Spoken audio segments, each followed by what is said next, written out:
Okay, great. Good morning, everyone. Welcome to today's live chat. I'm Rebecca Fuhr. There's still plenty of time to get your questions in for today's live chat. Send them to DOC_questions. And if you ever want to go back and rewatch any of the chats, I always post the recording on the front page of DocNet under Executive Director Live Chats. And as always, if you do not hear your question today, it could be because our directors just needed a little bit more time to research. So I'll still ask your question, but I'll add it to the questions for next month. And last month's questions will actually be at the top of our list this month. So thank you to all of our directors for being here. Good morning, Mr. Stansel. Good morning, Rebecca. How are you doing? I'm doing well. Well, The first, go ahead. do you want to just jump into the first question or do you want? Yeah, we can jump right in. You got it. We have a lot of questions to get to today, so let's do it. Will DOC be supporting law enforcement family and deny the requests of the Garcia Gomez in acceptance to JCAP? So the answer to that question is yes, that the individual was denied for the program. Thank you so much. The next question I'll ask with you and the Director of Communications. With the vast number of staff on administrative leave, what actions are the executive staff taking to build back the trust in leadership? That's a great question. And there's so many angles that we can go and so many, there's a list of things that I could discuss, things that we've done to build transparency and to build trust. For instance, what we're doing right now, and we're being open, we're taking questions, we're giving honest feedback. But part of that building trust is we have to respect our processes. We have to. And usually when someone's placed on administrative leave, there's a reason for that. There's always a reason, not usually. There's always a reason when someone's placed on administrative leave. And although this exec staff, this exec team is truly committed to transparency, there are expectations of privacy when you're on administrative leave. No different than any other leave, any other administrative leave case where someone's been placed on administrative leave. We don't traditionally, nor will we start broadcasting the reasons why people are put on administrative leave. I think that speaks to the question in two ways. One, it builds trust for those that end up in the unfortunate situations where you're placed on administrative leave while an investigation is being completed for whatever the reason is. So it builds trust in them that they can be in that process without, misinformation being put out, without, the reasons, because that's really no one's business. The process is the process. It's outlined in policy, and we can clearly go to that. So this is a two-part. So we want to build trust in those that aren't on administrative leave by being as open and as transparent, as honest as we can. But there's also that commitment to those that are on administrative leave of building trust in the process, because that's important. If we violate the process, then we're violating the trust of the process. We're violating the trust of those that are involved in that process. So you don't want to violate one just to appease the others. What I can tell you is all of these situations will come to fruition when all the process and all the steps have been completed. And at that time, more information will be out there. But I can also tell you that this administration don't believe in just putting people on administrative leave just to be putting people on administrative leave. There's reasons, and those reasons are between the investigators and the individuals that are on leave right now. And eventually, once the process is done, we will be as transparent as we potentially can. But there's nothing. I've heard rumors of embezzlement. I've heard rumors of all these different things. Is none of that. Department, we're safe. We're in a good place. But we just have some situations we need to look into. Thank you. Let me ask the communications director, Alondra Gonzalez, kind of a similar question. How do we get transparency back so that we all feel part of the same team? Yes, thank you. And thanks for whoever sent this. I know that this is something that staff are always concerned about. So, piggybacking what Andre said, we know how quickly information spreads and how hard it can be when staff hear things from the media rather than from our internal communication chains. That being said, it's really important for us to understand that when it comes to personnel matters, especially in things such as administrative leave, there's really strict legal and policy limits on what we can share and when. We are simply not allowed to disclose those kind of details to anybody except the individuals involved. So it really isn't about a lack of transparency. It's about protecting the rights and privacy of all of the employees, no matter the roles and their duties and their titles, right? So we understand how situations can be super impactful and we take those seriously. But even in those moments, it's our job to follow policy and maintain integrity in this whole process. So please be assured we are committed to keeping staff informed whenever we can, but we also have to respect those legal boundaries.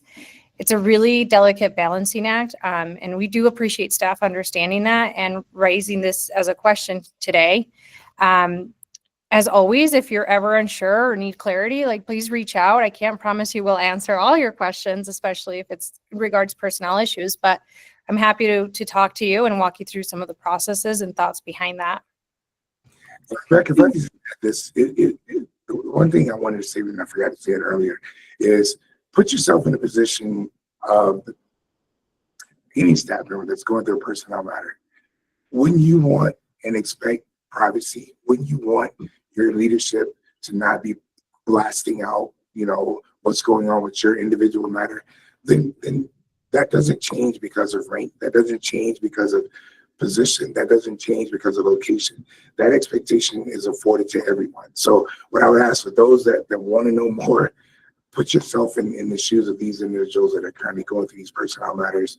And is that something that you will want broadcasted by your exec team, what your personal matters are? Thank you both for opening up to those sensitive questions on this forum, because this live chat is also an opportunity to be transparent. So I appreciate both of you guys to answer those questions. Let's head over to the Director of Prison Operations, Melissa Smith. Good morning to you, Director. Good morning. The JBC and inmate families keep saying that the Beacon program is so successful. Are there numbers or recidivism rates that back those claims available anywhere?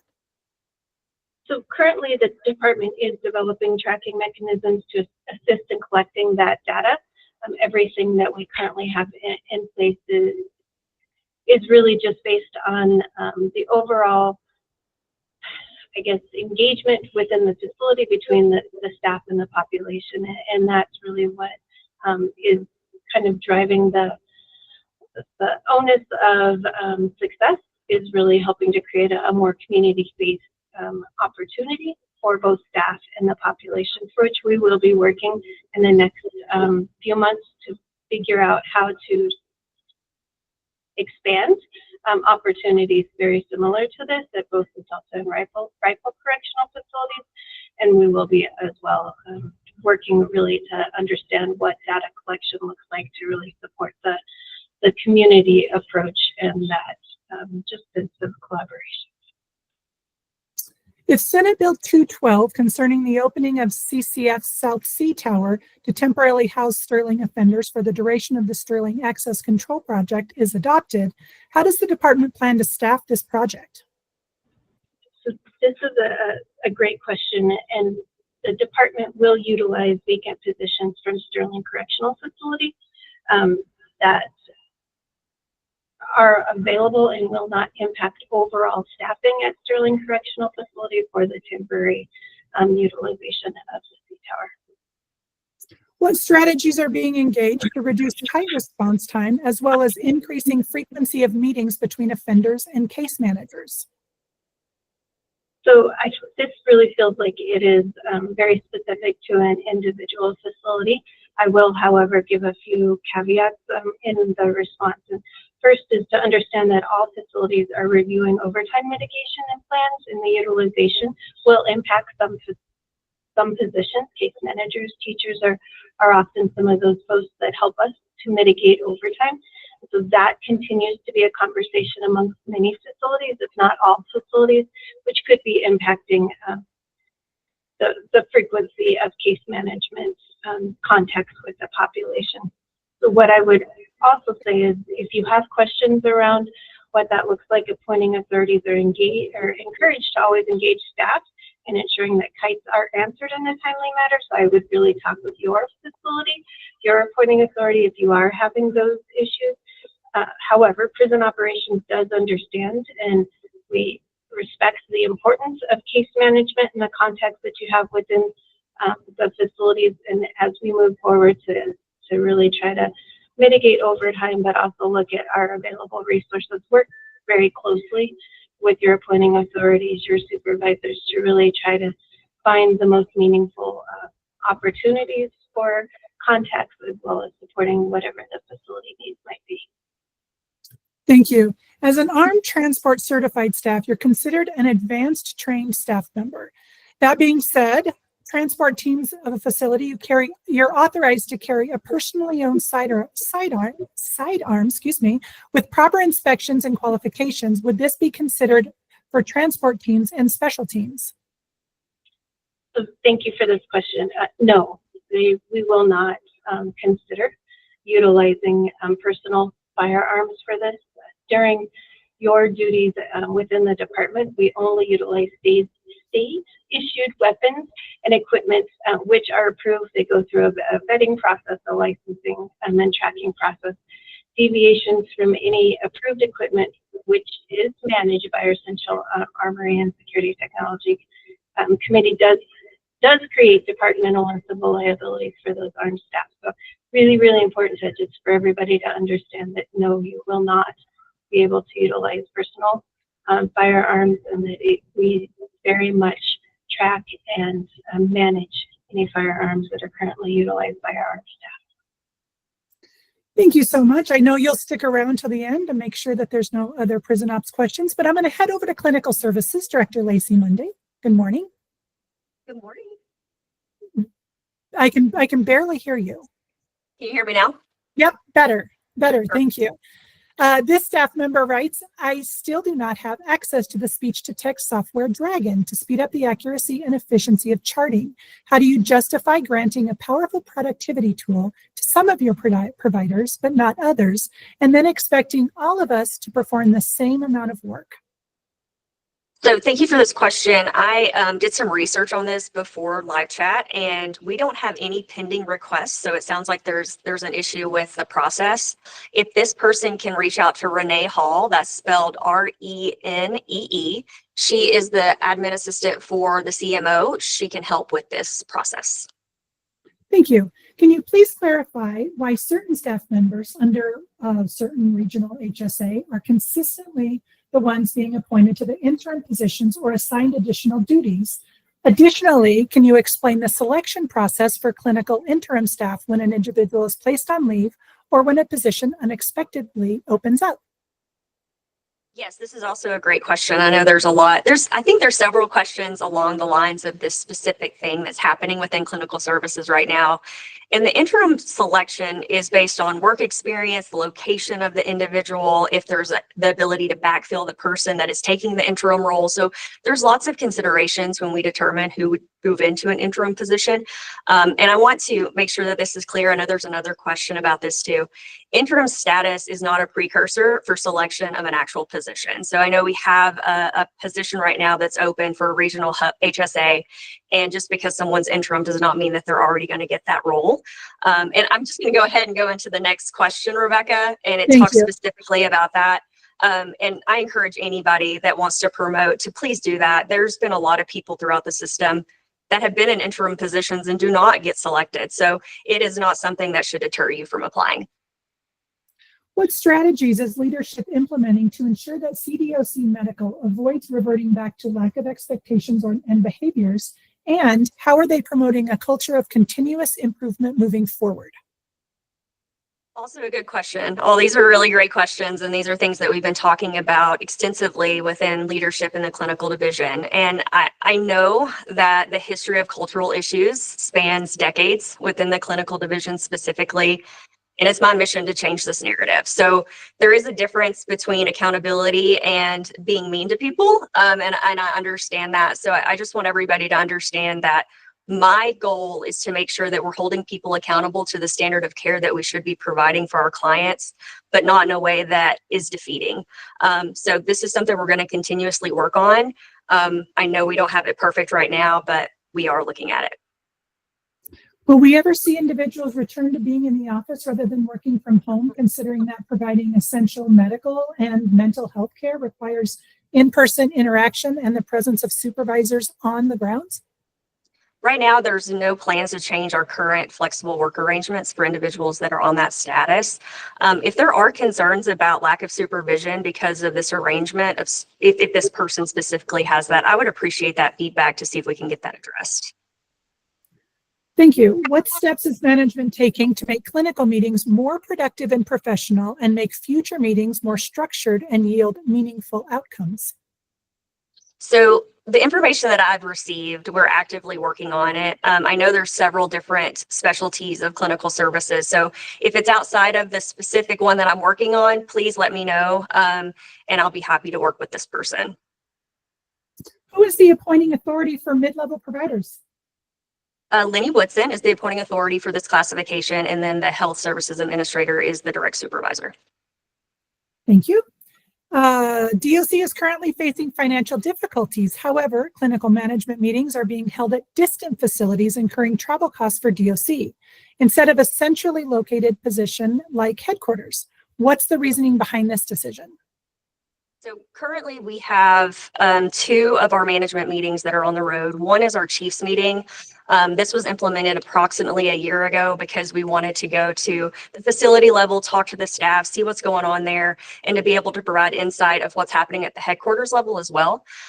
We do have a HSA meeting that's on the road that's scheduled for May, and we're going to start this process of doing this quarterly where we visit different facilities. And the intention is so that HSAs can see how other facilities are working. It can help with collaboration because there's lots of things that are different at one facility than the other. So this will be quarterly, and I can understand that it might be pretty far for some individuals, but we're starting at DRDC because this is where inmates start their journey, and we thought it would be helpful for everybody to see how that works. That makes sense. Thank you. Can you clarify the process of utilizing CTU benefit for clinical staff? Because this type of education is already vetted and in compliance with accrediting body, why are we required to have this pre-approved by the appointing authority? This has caused this person to miss registration deadlines and lose opportunities. Could you also provide clarity on how to account for time spent at clinical education? Does this fall into the same pay category as COs who pursue extra training for special teams, or does this person need to use their PTO to attend this required training? So I'll start with AR 1500-01. That'll be a really helpful AR for this individual to review because it talks about this process as well as how to track this. The reason the appointing authority needs to approve these is because they're being paid for. So that's something that has to be approved by the appointing authority. And then the supervisor needs to know what's happening so that they can cover the shift of the individual that might be going out on CEUs. There is no expectation for people to use paid time off for these as long as it can be accomplished within the facility needs. But as far as the timeline, I know that I've heard this before, that it takes too long for the appointing authority to sign off on it. If this person can send me their timeline of how they submitted the form and where it got lost in translation, I think that would help me to figure out how to streamline that process. Thank you so much. I know you, just like Director Smith, will stick around to the end to make sure that there's no more clinical questions, but let's move on to the Director of Human Resources, Michelle Cottingham. Good morning. Good morning, Rebecca. Good morning. You have a lot of questions today as well. The DOC has several employees who are designated as overtime exempt. Having exempt employees is a benefit to the department, but what benefits do employees gain from being exempt? So the Fair Labor Standards Act, which we commonly refer to as FLSA, establishes the legal framework for exemption status. And so while the term benefit is subjective, the general consensus is that exempt employees receive a higher salary than they would had they been paid hourly. So the FLSA, since you brought it up, is specific in criteria that an employee must meet before they can be considered overtime exempt. Has anyone from the department reviewed those criteria? Good question. Yes, we have. OHR is aware of FLSA requirements to determine whether positions are exempt or non-exempt. The state's Office of Department of Personnel Administration commonly referred to as DPA, also shares when FLSA requirements change. So for example, over the next couple of years, the salary level for the salary level test will increase.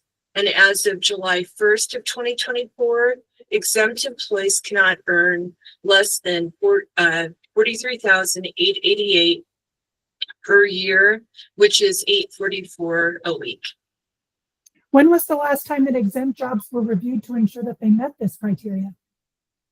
So we continually review our process to ensure that we're in compliance, to include when FLSA requirements change. For example, in May of 2024, we were notified that the FLSA salary level would increase for the salary level test. And we reviewed in either May or June of last year all of our exempt employees and the FY24 proposed pay plan to ensure that the exempt classifications continue to meet that criteria. Thank you. We get this next question quite a bit here on the live chat. I'll ask it again in case this person didn't watch last time. Why are newly hired staff being paid higher for work experience when current staff have not been afforded the same opportunity? So the partnership agreement in the state of Colorado agreed on an allowable factor of time and service. DOC pursued an additional allowable factor of directly related experience in order to recruit and attract applicants with experience and then compensate them for that experience. Additionally, we wanted to make promotions rewarding for our DOC staff by counting related work experience, whereas relying only on time and series would place the current staff at the minimum if they changed classifications. So how does the department justify paying a staff member a lower rank more than their supervisor or manager?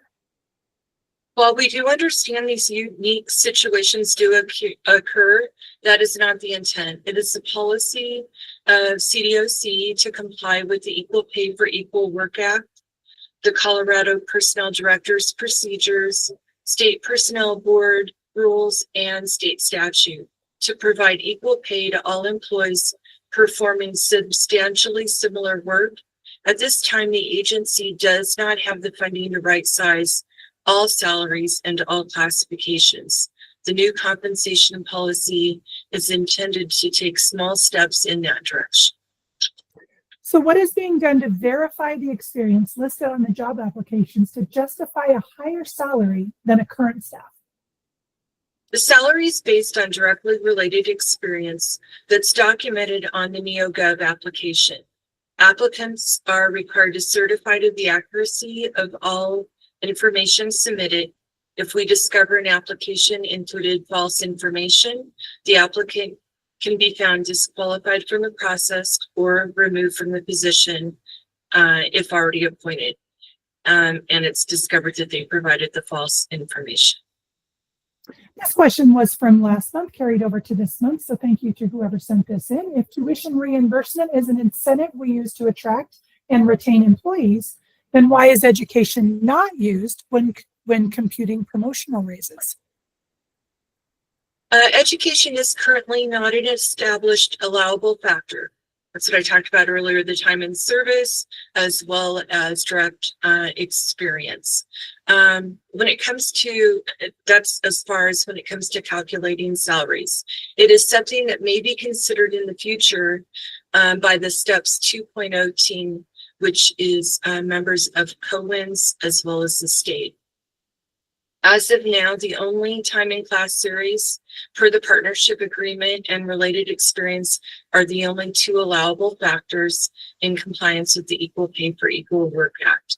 It is worth mentioning that education does provide a benefit when applying to a position, supporting staff's ability to pass the minimum qualification requirements, and often providing them the necessary insight and experience to confidently answer interview questions and earn those promotions.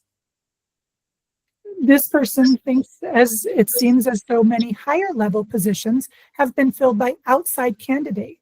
So what can internal candidates do to improve access to opportunities within the department?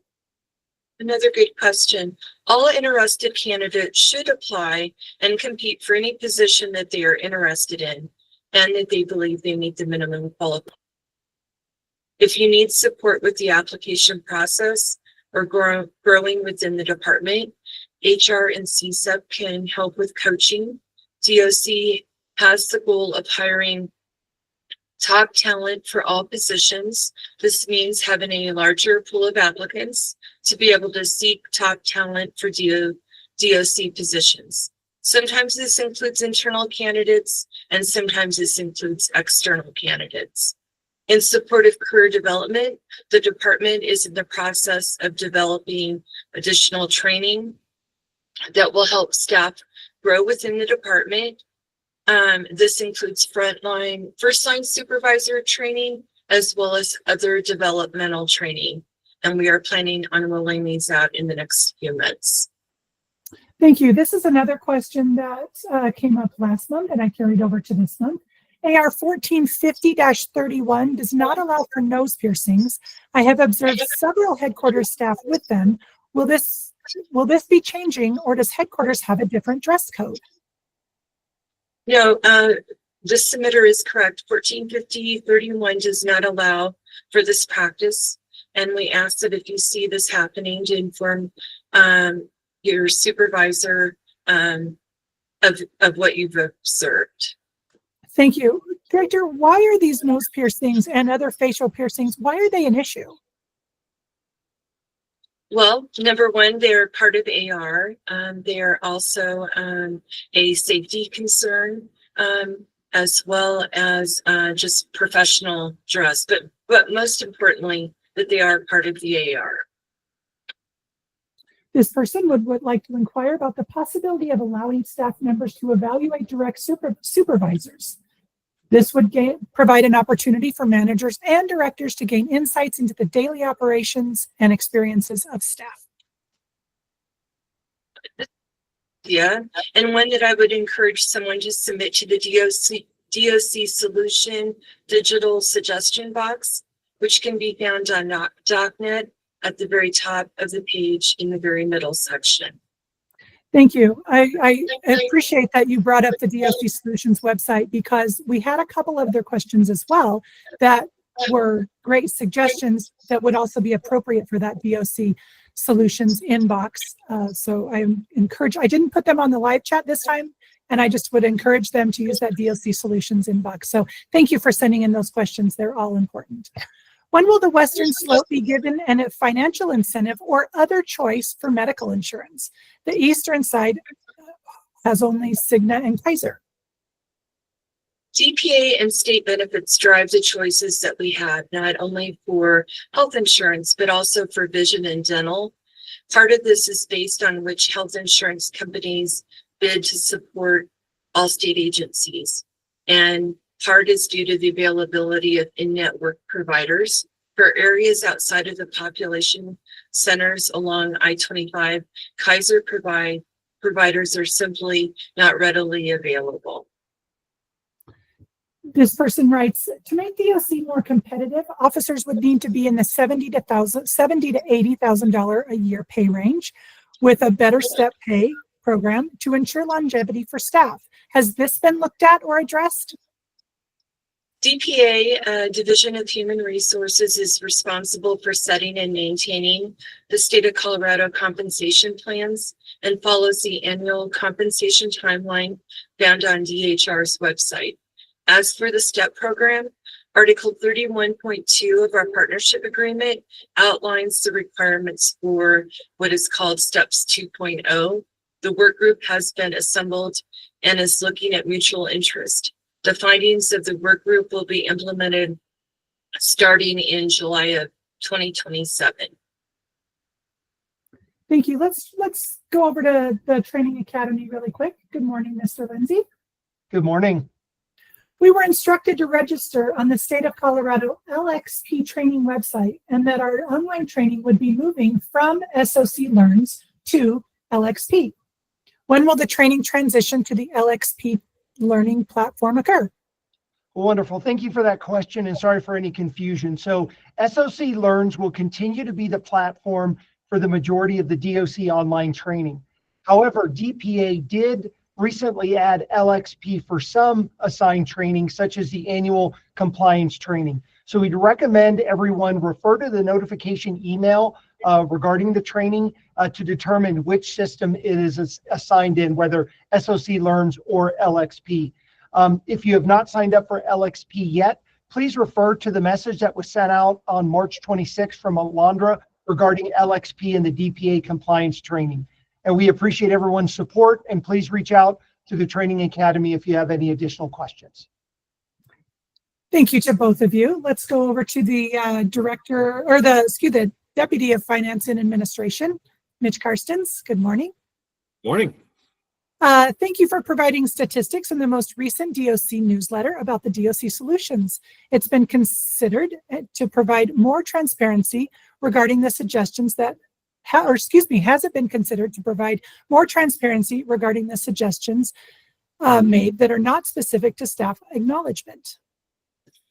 Yes, we can most certainly look into this. This is actually a great idea that can go through DOC Solutions to put on as a great idea, but we will most certainly look at that and see what we can do to put into the newsletter as well. Thanks. What's the driving force or end goal behind condensing multiple CCI shop offices into Building 97? What considerations have been made for significant or negative or unintended consequences of disrupting some of these operations? Many of these people directly impacted have not been clearly communicated with, and some of these moves don't make sense. Yeah, so we are looking across Canyon City. It's not just CI or Building 97. We looked across the Canyon City complexes from Territorial and the East Canyon complex on underutilized spaces, as well as spaces that are becoming dated and too expensive or not cost prohibitive to fix and repair. And we have a number of those across the complexes. So we are actively working on that. Most of the staff has been connected with. Some of them are going to be contacted into the future as we finalize plans and moves and dates for all of those things. So some are still in the future to be contacted about those. But the main purpose of that is to consolidate workspace into better utilized spaces and to clear out a number of spaces that are subpar and need to be removed from our grounds and our facilities. So. I was just going to ask you how they've been communicated with and when. So I appreciate that you answered that in that question. Appreciate that. What is the status of the following salary increases for the next year? The cost of living, non-base building, and the steps. So all of these are currently moving through the legislative process in what we call the long bill. I'm sure everybody has heard the term long bill. That is the bill that funds all state departments for next year. The long bill is currently being heard by the legislature. It's in the House currently to be cleared up. All of these are in there in some semblance. So cost of living and steps are dictated by DPA. So those are not on the DOC budget, but on the DPA side. The non-base building incentives have gone on and off of the long bill over the last couple of revisions. So we will see where those land. Again, the House is working on it. As soon as we kind of finalize what the long bill looks like with the legislature, we will be sending out communication to all the employees about where these land. But DPA is dictating most of these. Thank you. Appreciate that. Is DOC considering offering buyouts to staff close to retirement? No, at this time, we are not looking at buyouts for retirements. This person writes, I didn't hear anything in the JBC review about the beacon. Is the decision to move or cancel the program still pending? So the JBC had a very lengthy conversation about the beacon. It has a number of meetings going on over the course of a couple of meetings. They are not voting on the program itself. At no point were they voting on the program itself. They were voting on the actual facility of Skyline, not the beacon program. Currently, again, the long bill is working its way through the legislative side. Currently, the bill holds that all the facilities that we have now will remain open. They will have different bed counts, so we will be doing bed reductions on some areas, but all of those will be there. The program itself prison operations can talk more about what that looks like into the future, maybe at the next live chat for us about what that's going to look like. But at no point were they talking about the program. They were talking about the facility that it sits in. Thank you for that clarification. With the federal government removing some monies, is CDOC looking at furloughs or layoffs? So right now, the government federal funding that we have, we continue to monitor on a very close basis. We've got a couple of things that have been impacted. Those currently have not affected any staff to the extent of layoffs or furloughs. We do have a couple that were with the International Training Academy who have been reassigned into different facilities. And those staff were able to be absorbed into the DOC facilities. But at this time, none of the other funding would affect any furloughs or layoffs. Will the retention and/or bonus funds now be removed from the budget?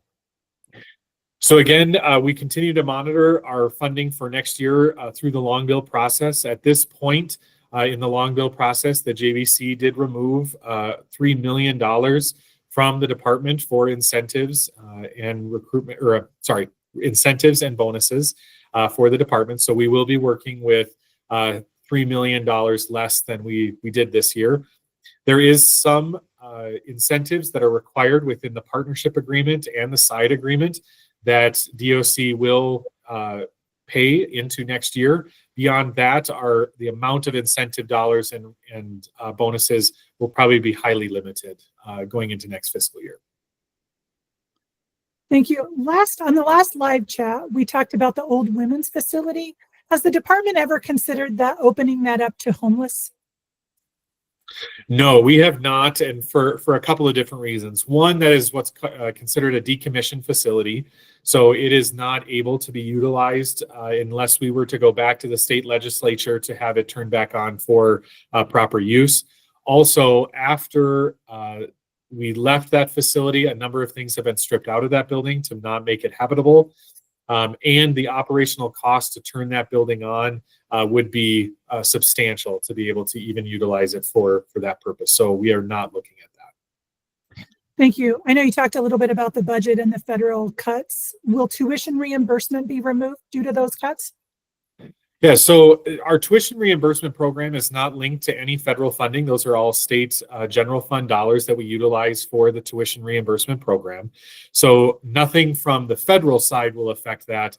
We do continue to monitor how much money we are allocated by the state legislature to cover things like tuition reimbursement and other programs that we have. So we continue to watch the long bill and where our funding will land next year to make decisions like that.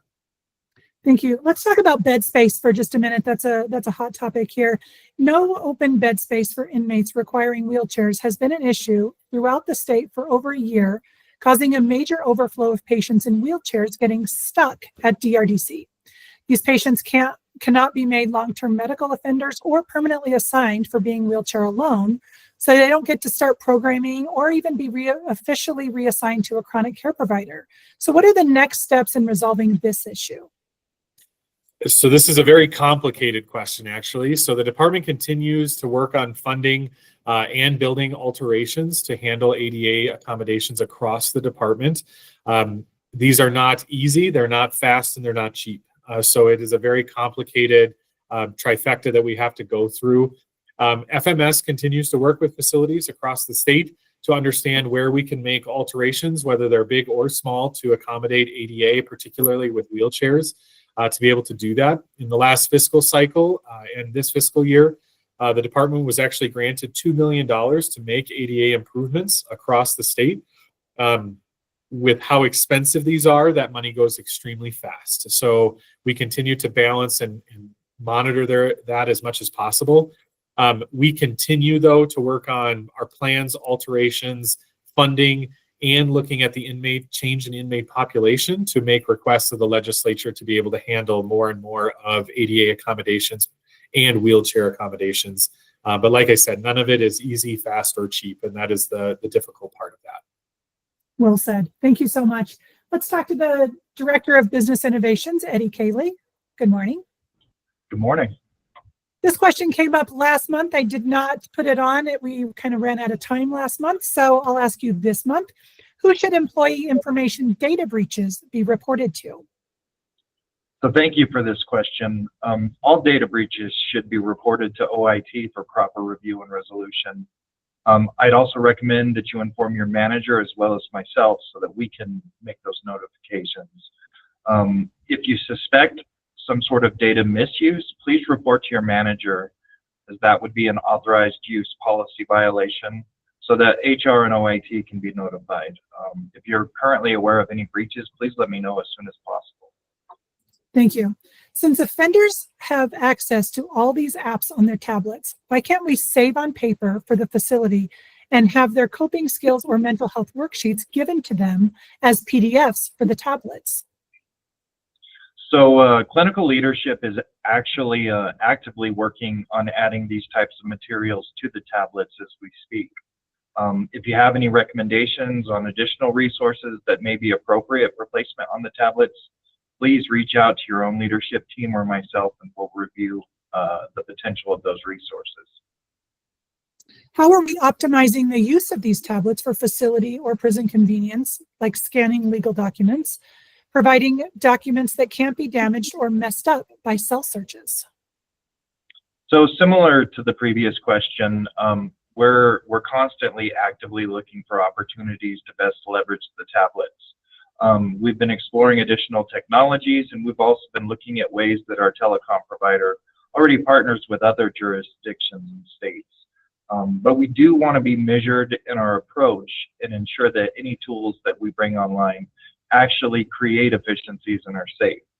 Also, just keep in mind that we're always just a single incident away from pausing on this type of program. We're really hopeful that our current provider has security locked down on these tablets, but we've had 2 previous providers both fail in security measures, so we're constantly watching for vulnerabilities. Thank you, Director. Let's go over to the Inspector General, Mr. Danny Lake. Good morning. Good morning. When asked about the Suboxone issues during the last live chat, literature was brought up. Rather than leaning on literature, why doesn't exec staff take some time to visit facilities and speak with staff to get the reality of what Suboxone is doing to the population, staff and offenders, and the environment? Thank you for that question. Hello, everyone. I can't respond to literature on Suboxone. It's better answered or provided by clinical. However, executive staff go on the road meetings and different facilities throughout the year. Some may get out on Fridays. Most of us do. Based on my knowledge, the clinics currently use crushed Suboxone tablets that dissolve.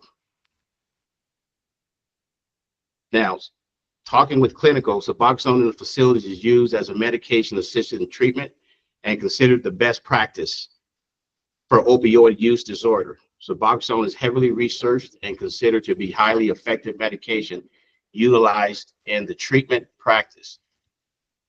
The department has developed a MAT training program.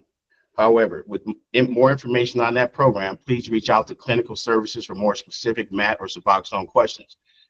Now, from an IG standpoint, if the facility confiscates Suboxone in film form and we can prove introduction and it's not currently prescribed from clinical, the investigators will try to prove introduction.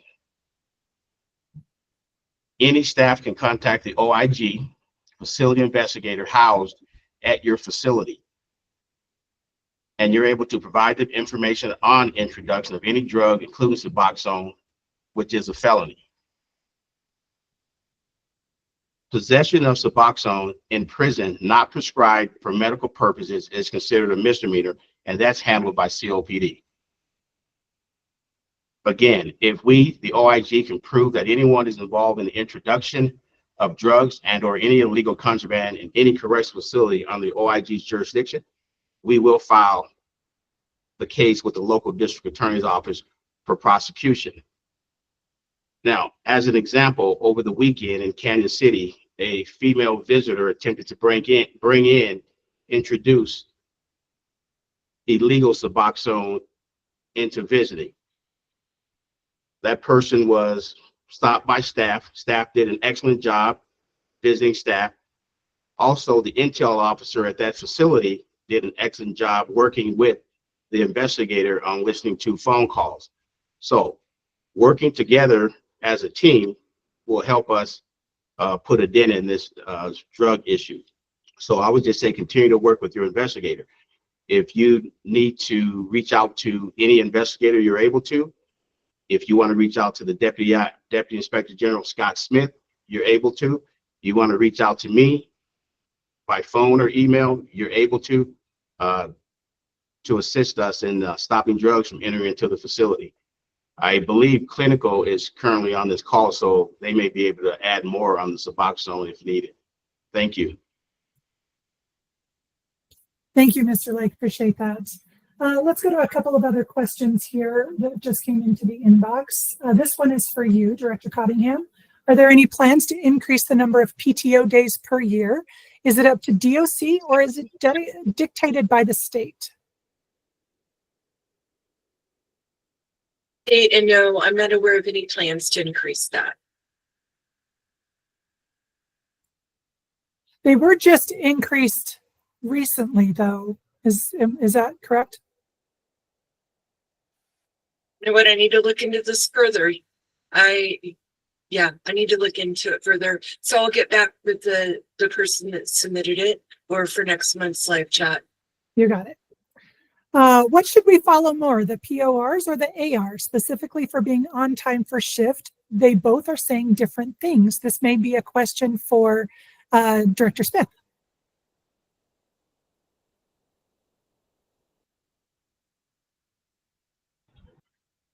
Sorry, I'm trying to review the question.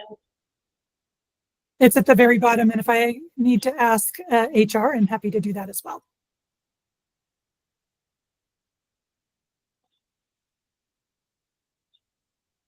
Could you just repeat the question? Sure. What should we follow more, the PORs or the AR, specifically for being on time for shift? They both say different things. This sounds very much like it's facility specific. If we could get more information, that would help us to respond to that, but I would always reference our AR. You got it. This question is for you, Ms. Monday. With the recent change of Nurse 4 to HP 5, not only is it a lower pay, but it's further limiting the promotion opportunities for nurses. Why is DOC making a change to further limit this? So this is a wonderful question. And we have been working really hard to figure out how we can use classifications that are DPA specific for clinical positions. And I think that historically, there's not really good positions to use for promotional within the clinical division. So we've been using the HP series, and we all know it's not working. We are actually doing a system maintenance study with DPA. Thankfully, HR is helping us with that so that we can really evaluate, is this appropriate for our promotional opportunities? We're also looking at, is there a different classification we can use? So that's something I'm actively working on right now. The reason that the Nurse 4 was changed to an HP 5 is, one is for consistency, because that's how the behavioral health track goes, but also it's about supervisory duties. So in the DPA designation, a Nurse 4 technically shouldn't be supervising. So it's a complicated, multifaceted issue, but that is something that we're working on and looking into. Thank you. What is DOC doing to further limited promotional opportunities for nurses to help many of the nurses who have experience before coming to DOC? With the changes to the HP 5 from mid-level provider, Nurse 4, there are no promotional opportunities. HSA is a demotion to an administrative position. Right. I think I answered that previously. So it's a complication with the classifications.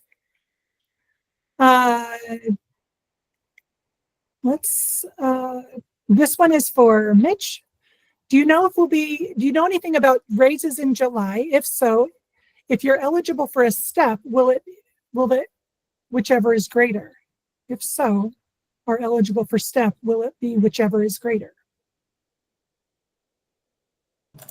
Sorry, I have to unmute. So right now, again, in the long bill, as it moves through the legislature, the partnership agreement has across the board step increases at 2.5%. and that is currently in the long bill.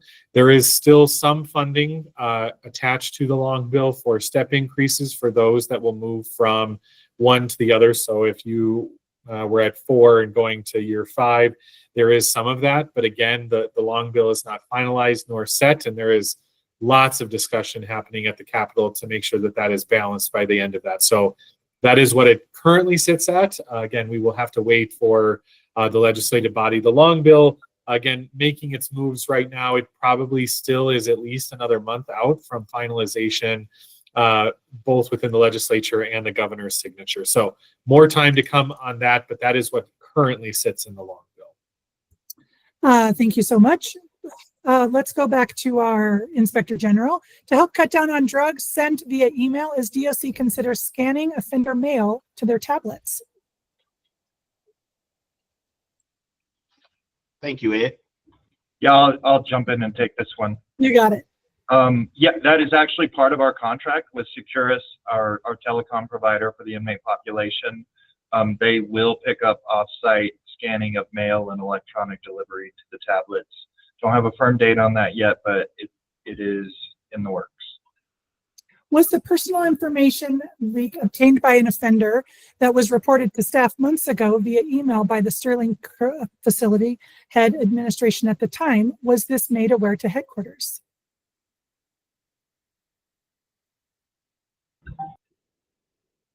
So the appointing authorities for all facilities, including Sterling, report to the deputy directors and myself a number of issues.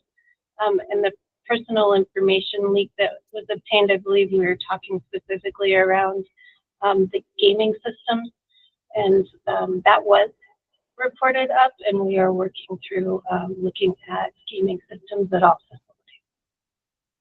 If it is not that one, then please let us know. Thank you, Director. Let's go back to our Executive Director, Andre Stansel. There was a question earlier that I wanted to give you an opportunity to answer. Why doesn't exec staff take the time to visit facilities? Or do you? Yes, we do. And the fact that this question is being asked makes me wonder what facility you're at, because I think we've hit all of them. We do exec staff on the road. We get out individually when we can. You know, the tightened budget has impacted some of it because we were trying to do the exec staff on the road a lot more frequently now, but because of the budget crunch we're in and the variable mileage and all those things, we're not able to do as many or do them as often as we like. We're still doing them. As a matter of fact, we just did one at the Colorado Springs Parole Office on April 15th. So yeah, they're still going on. We're still getting out as much as possible because we believe that is super important. And if you haven't been able to attend, usually when we go to facilities, part of that day includes a town hall meeting with the staff. So I encourage you to participate in those town hall meetings when we get to your location.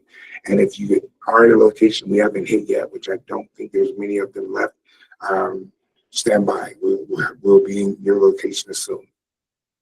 Speaking of those town halls, will you be doing one with headquarters anytime soon? Yeah, you know, that's a very good question.